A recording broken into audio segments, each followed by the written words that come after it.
Napakalakas din ng kulog at kidlat, kaya ito ako. Bigla kong tinakpan ang aking mga tenga. Kunwari ay nagsa-sound trip lang at feel na feel ang music. Pero ang totoo, natatakot na talaga ako. Baka pati kaluluwa ko mag-vibrate sa lakas ng kulog.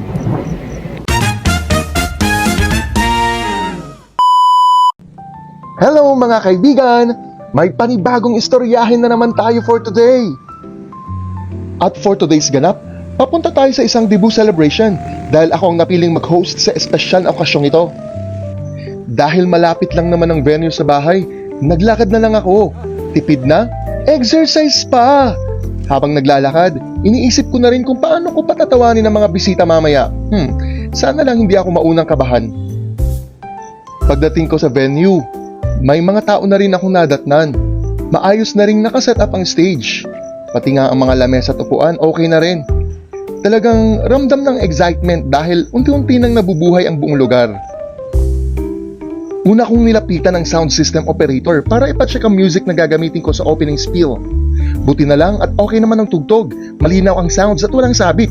Syempre, importante yan mga kaibigan dahil nakakaya naman kung pang-opening biglang testing, 1, 2, 3 lang ang maririnig. Habang inihintay pa namin ang pagdating ng ibang bisita, nagkaroon muna ng mini photoshoot ang ating debutant na si Evangeline. Syempre, may pag-gown reveal na rin siya at talaga namang bongga! Pero teka, isa lang pala yan sa mga isusuot niya mamaya. Kaso, habang inihintay naming magsimula ang programa, bigla namang dumilim ang kalangitan. Unti-unting nabalot ng makakapal na ulap ang paligid. Habang pinagmamasdan ko nga ang langit, napaisip ako na kahit gaano kaganda at kasaya ang isang selebrasyon, may mga nangyayaring hindi inaasahan. Pero laban lang, mangingibabaw pa rin ang kasiyahan.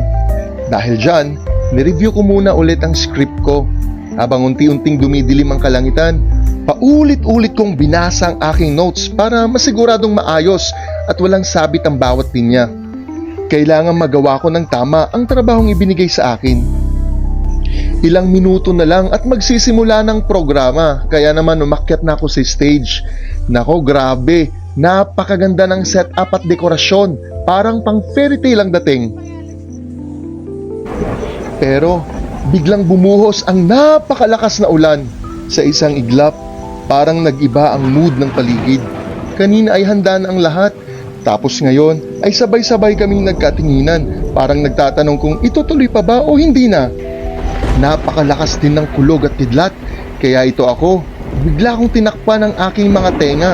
Kunwari ay nagsa-sound trip lang at feel na feel ang music.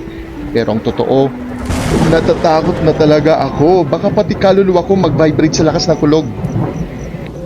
Hay, unti-unti na rin humina ang buhos ng ulan, kaya sa wakas, nakahinga na rin ang lahat.